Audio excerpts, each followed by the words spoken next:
બધા જ શ્રોતાગણ રસિકજન અને સાહિત્યમાં રુચિ ધરાવતા હમણાં દ્રષ્ટાંત સાથે વાત કરતો હતો, એ ચર્ચા ચાલતી હતી તો આ છે ઇન્ટરેસ્ટ બધાને છે થોડીક વાત ચાલતી તો મેં યુવાનોને લઈને આપણે થોડુંક બીજો પ્રોગ્રામ કરીએ. અને કલા ગુર્જરી ઓલવેઝ તત્પર છે નવા કાર્યક્રમ કરવા. જેમ ઓમજીએ કીધું કે ઓલરેડી કાર્યક્રમ કર્યો છે અમે, અને મહારાષ્ટ્ર રાજ્ય તો સમજો એમનું બીજું ઘર છે આ હિતેનભાઈનું, અને આજે સંજયભાઈ બી અહીંયા છે અને અમારા રૈયાણી સાહેબ બી આજે છે અહીંયા.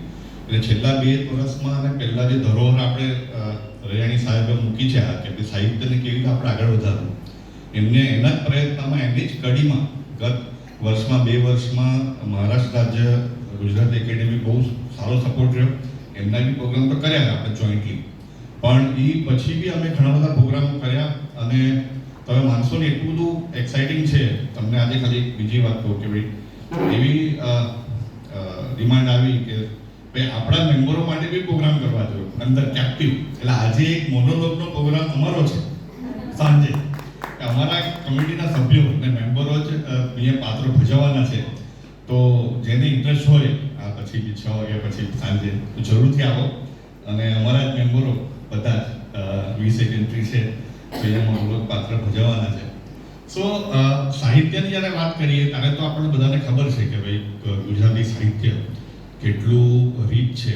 અને ઉપરથી નામ જોઈએ, હમણાં એ વાત કરતા હતા કે ભાઈ ગુજરાતી સાહિત્યમાં મેલ લેખકો એટલે પુરુષ લેખકો કરતાં મહિલા લેખકનું મહત્વ કેટલું વધારે છે. કારણ કે આપણે વર્ષા અડાલજા, ઈલા આરબ મહેતા અને કુદરતી કાપડનું નામ ફટાફટ યાદ આવે છે આપણને.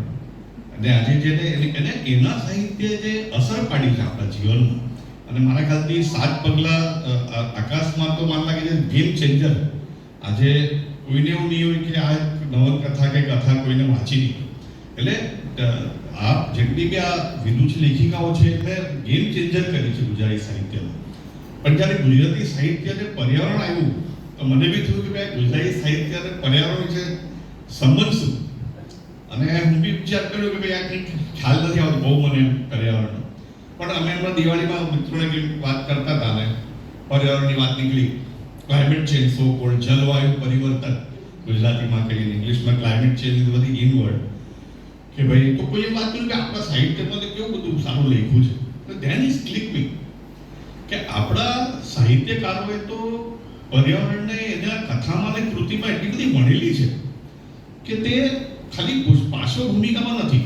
તમે મેઘાણીની અને ઉમાશંકર જોશીની કૃતિ જુઓ છે, એમાં વૃક્ષો છે કે નદી છે એ પાર્શ્વ ભૂમિકા નથી, જીવંત પાત્ર છે. જેને રિયલાઇઝ કે ભાઈ આ પર્યાવરણનો સંદેશો કેવું તે આપણા સાહિત્ય પર વર્ષો પહેલા આવ્યો. અને જ્યારે મેઘાણીની કૃતિમાં એમ નર્મદા નદીનો ઉલ્લેખ આવે તો એ જીવંત પાત્ર છે, વહેતી નદી નથી. અને આપણે જૂના સંસ્કૃતિના વારસાના અણસાર આપતી અને ધરાવતી સમય રેખા છે મને